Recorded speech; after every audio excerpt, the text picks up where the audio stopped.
Yes.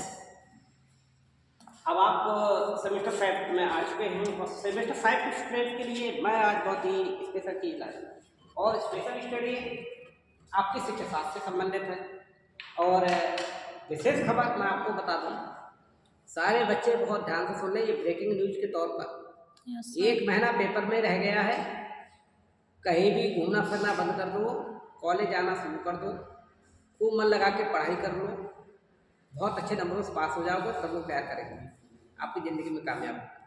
शिक्षा यही है आपके लिए कि अपना बैक पेपर है या स्कॉलरशिप फॉर्म है ना, तो ब्रेकिंग न्यूज के तहत आप 5 दिसंबर से समझ के चलिए, एक आध दिन आगे पीछे हो जाएगा, सब हो जाएगा, लेकिन पेपर की तैयारी के लिए बिल्कुल तैयार हो जाइए। 3rd सेमेस्टर, 1st सेमेस्टर और 5th सेमेस्टर के सभी स्टूडेंट्स परीक्षा सिर पर है एकदम। और मैं आया हूँ सेमेस्टर 5 के स्टूडेंट्स के लिए, एजुकेशन के बच्चों के लिए बुद्धि के निर्धारक तत्व कैसे हम कैसे पहचानेंगे, डिटर्मिनेंट ऑफ इंटेलिजेंस को कैसे किसी की हम निर्धारित कर सकते हैं, कौन से कारण ऐसे हैं, क्या बातें हैं। तो कहते हैं कि ये बुद्धि जो है ना बहुत ही जटिल है, इतनी कॉम्प्लेक्स है, जितना इसके बारे में जानने की कोशिश करो उलझते चले जाओगे।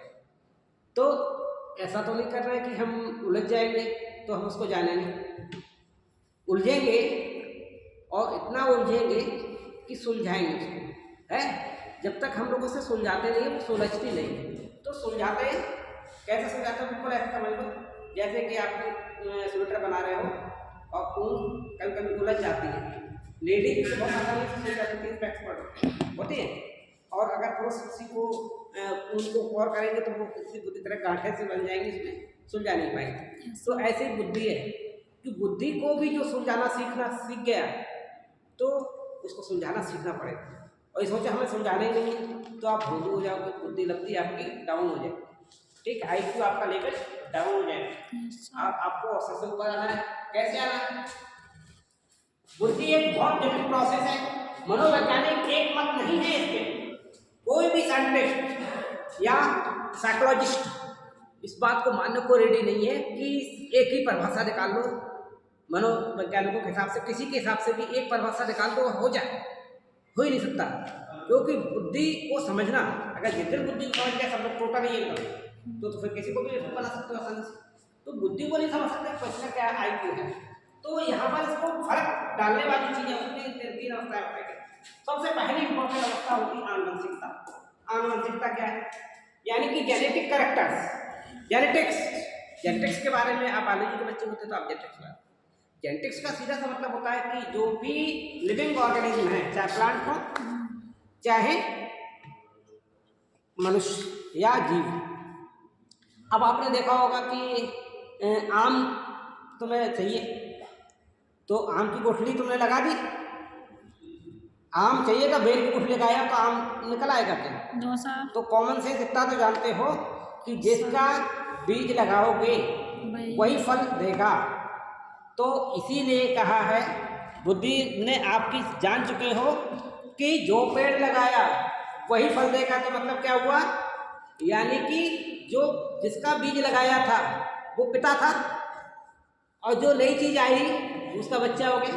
यही आनुवंशिकता है कि माता पिता से या पूर्वजों से गुण नई पीढ़ी में आते हैं, ठीक है नहीं? तो ये समझ लीजिए, ऐसे ही जब हमको ये पता चल गया कि आम के पेड़ से आम आएगा, और ये भी पता चल जाता है कि दशहरी का अगर हमने लगाया तो दशहरी इस पे आएगा, यानी कि उसका स्वाद भी हमको पता है कि दशहरी का ही स्वाद हमको मिलेगा। ये कैरेक्टर भी हमको मिलता है, परिवर्तन होता है क्या? दशहरी पेड़ का आम लगाया तुमने गुठली करके, बड़ा हुआ, उसको फल आया, तो दशहरी आएगा या खट्टा वाला आएगा? दशहरी आएगा। तो डेफिनेटली हमको ये भी पता है। तो यानी कि ये तो क्लियर होता है कि माता पिता की बुद्धि से पर्याप्त समानता दिखाई देती है। क्या दिखाई देती है? पर्याप्त समानता माता पिता से दिखाई देती है। और अगर ये समानता दिखाई देती है तो ये बुद्धि आपने चलाना शुरू किया, बुद्धि को सदुपयोग करना शुरू किया। आनुवंशिक कैरेक्टर था, तो जैसा कैरेक्टर माता पिता का था उससे पर्याप्त समानताएं दिखाई दे रही है ना? आनुवंशिक रूप से अलग अलग बालकों, अगर यहाँ पर हम कह रहे हैं जेनेटिक्स के हिसाब से अलग अलग बालकों को अगर हम देखें, एक नाइजीरिया का बच्चा ले लें, एक गाजा पट्टी से ले लें, फिलिस्तीन का ले लें, और एक इजराइल का ले लें, या किसी और देशों का ले लें, या फिर हिंदुस्तान का बच्चा ले लें, तो इनको सबकी परवरिश जब करोगे एक जगह कमरे में, तो सबकी परवरिश में परिवर्तन होगा। यानी कि जो जीन अब इनका जब बच्चे आएंगे तो भी इनके बच्चे अपने पूर्वज से पहचान कर लोगे, उनकी बच्चे की आप पर्सनैलिटी देख करके बता दोगे कि ये हिंदुस्तान वाले का बच्चा था। कि अब आप देखिए कि चाइना का जो बच्चा पैदा होता है तो चाइनीज अलग दिखता है, पहचान हो जाएगी नहीं हो जाएगी, है ना, और हिंदुस्तानी बच्चा अलग दिख जाता है। तो सभी जगहों का बच्चे जो होते हैं वो अलग दिख जाते हैं। तो यहाँ पर आनुवंशिक रूप से अलग अलग बालकों को एक समान वातावरण में हमने पालन पोषण किया, फिर भी उनकी बुद्धि लब्धता में परिवर्तन पाया जाता है। आगे आते हैं, अगर यहीं पर समरूप जुड़वा बच्चों की स्थिति ले लें, अगर जुड़वा बच्चे जो होते हैं अगर वो आते हैं तो उनमें भी बहुत कुछ एक इकट्ठा बात करता है। यानी कि यहाँ भी क्या है कि बहुत समानता पाई जाती है, लेकिन भारतीय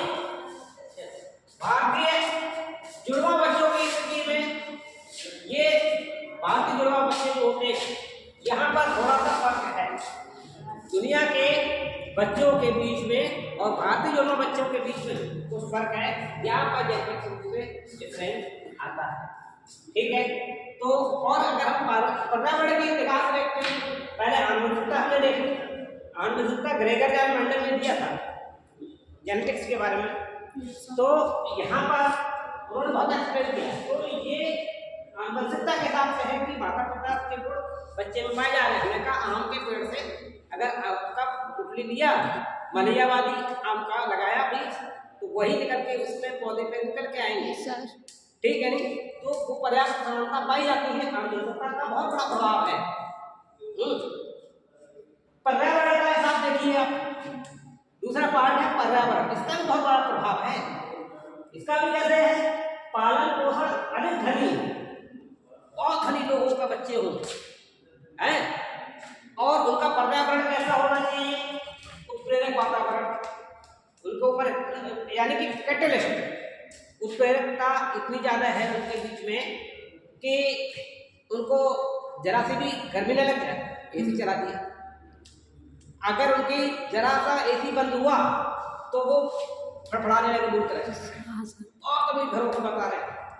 और उनके कमरे में कोई सामान्य व्यक्ति पहुंच जाए केवल, तो क्या होता है, कोई सामान्य पहुंच जाए तो उन्हें बर्दाश्त नहीं होगा, क्योंकि उनके अंदर व्यवहारिकता का पार्टी नहीं, उत्प्रेरकता इतनी है उनके अंदर कि धनी वातावरण में अगर उनका, तो उनमें फर्क कहाँ दिखाई देगा, जहाँ पर गरीब बच्चा हो तो उसमें उत्प्रेरक वातावरण हो, गरीब में बहुत ज़्यादा वो पाई जाएगी वातावरण में, और अमीर वाले में इतनी डिफरेंस इतना ज़्यादा वो होगा, सहनशील नहीं होगा। तो इसका पर्यावरण का फर्क पड़ता है इस जगह पर भी। और एक समान वातावरण में अगर पढ़ लें, अगर आपके सामने एक समान वातावरण कर दें और फिर हम आपका IQ देखें, बुद्धि लब्धि देखें, तो भी फर्क पड़ेगा।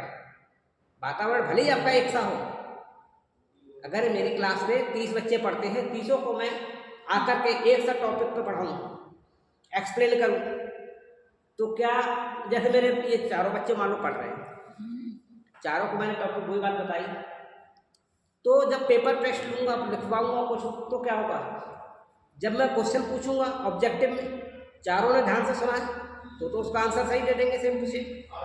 लेकिन वहीं पर मैं उनसे कहूँ कि अब इसके टॉपिक पर लिखो, जो पढ़ाया इस पर लिखो, तो लिखोगे जब अपने मन से लिखने लगोगे, उसमें आत्मनिष्ठता आ जाएगी, अपने अंदर जो व्यवहार विचार है वो उसमें थोड़े थोड़े से अक्षर जोड़ने लगेंगे, तो जो आंसर स्क्रिप्ट तुम्हारी लिख के आएगी वो अलग अलग लिख के आएगी, बिल्कुल एक सा कोई नहीं लिखे बैठा होगा।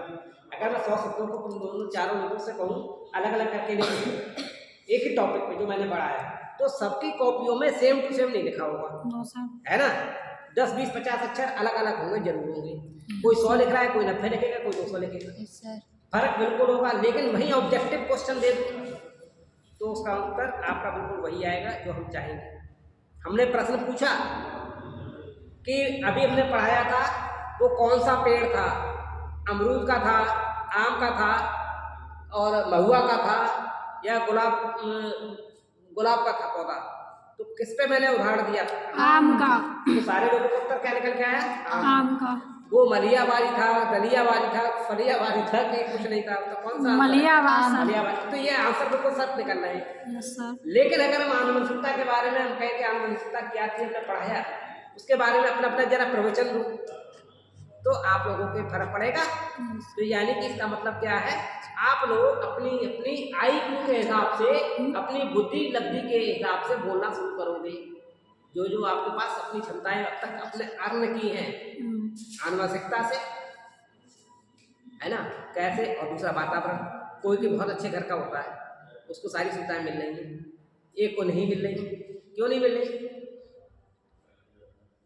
आपके आर्टिफिशियल उपकरणों का पढ़ाई पर प्रभाव पड़ता है। एक बहुत गरीब घर में है, उसके पास बत्ती भी नहीं चल रही है, रात को पढ़ भी नहीं पाता है, लाइट भी नहीं आती है, बाढ़ में सब डूब रहे थे गंगा पार क्षेत्र में, हैं, रोटी खाने को नहीं थी। ऐसी स्थितियों में उनसे सोचो, बहुत अच्छी पढ़ाई कर लेंगे, उनके मोबाइल भी रिचार्ज नहीं हो रहे थे, खाने को रोटी नहीं तो मोबाइल कहाँ से होंगे, हैं। किसी के घर में दूसरी तरफ किसी सरकारी कर्मचारी का लड़का है, उसके घर में बढ़िया से बत्ती भी चल रही है, इन्वर्टर भी चल रहा है, दोनों चीज़ चलेगी, जनरेटर चल रहा है, लाइट घर में बनी हुई है, उसके पास स्मार्टफोन भी है, टैबलेट भी है और उसके पास लैपटॉप भी है, सारी सुविधाएं मौजूद हैं। और घर बैठे उसको जहाँ पर बैठा वही फायदा भी मिल रहा है। तो वो पढ़ने, माता पिता पढ़ते तो वो पढ़ता है, उसे पढ़ने का अवसर ज़्यादा मिल गया, फर्क पड़ेगा उसकी बुद्धि में।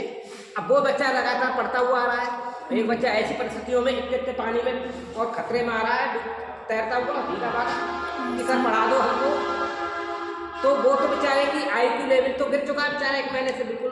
तो जिन परिस्थितियों से वो निकल के आया और एक दूसरी परिस्थिति से निकल के आया, तो जब उसने ज़्यादा ज्ञान उस टॉपिक पे प्राप्त कर लिया है, तो जब हम उसको समझाएंगे तो वो ज़्यादा अच्छा समझ सकेगा, फर्क पड़ेगा। तो यही चीज़ मैं बताना चाह रहा हूँ, पर्यावरण का भी फर्क पड़ता है, तो यहाँ पर हेल्थ का भी फर्क पड़ता है। अच्छे शारीरिक स्वास्थ्य के साथ में अगर आप पढ़ाई करते हैं, अब किसी को डेंगू हो गया, पेपर सिर पे, बोले पढ़ाई नहीं, पढ़ाओ पढ़ाओ पढ़ाओ, अब खड़े नहीं हो पा रहे, शरीर टूट रहा है कुछ और याद ही नहीं होगा भाई।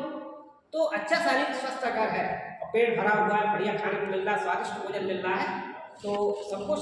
तो ऐसी स्थितियों में क्या होता है कि अच्छे शारीरिक स्वास्थ्य पर बुद्धि जो होती है, या बुद्धि के ऊपर अगर आप देखेंगे, बुद्धि के ऊपर अगर स्वास्थ्य आपका अच्छा है, अरस्तु ने भी कहा था स्वस्थ शरीर में ही स्वस्थ मस्तिष्क में ही क्या होता है, स्वस्थ मस्तिष्क का निर्माण होता है, स्वस्थ शरीर से ही स्वस्थ मस्तिष्क का निर्माण होता है। यानी कि अगर आपका शारीरिक स्वास्थ्य नहीं है तो फिर क्या होगा, क्या मस्तिष्क आपका रेडी होगा? कभी नहीं होगा। तो अच्छे शारीरिक स्वास्थ्य पर बुद्धि पर अनुकूल प्रभाव पड़ता है। तो मैं ये जानना चाहता हूँ, आप लोगों की समझ में आ रहा है? Yes sir. या मैं ही पढ़ाता जा रहा हूँ? नहीं सर, 3 ही बातें हैं केवल, आनुवंशिकता, वातावरण जिसके पर्यावरण से संबंधित है, और तीसरा आपका स्वास्थ्य।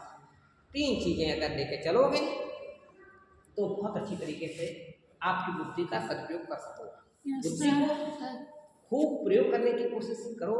तो ये नहीं कि बुद्धि भगवान ने दी है और आप शांत बैठे हैं, उसको सदुपयोग नहीं कर रहे। तो ये आपके निर्धारक जो बुद्धि के हैं उसके बारे में मैंने बता दिया, निर्धारक इसी तरीके से होता है। तो गुड लक, बने रहे डॉक्टर से पढ़ सकते।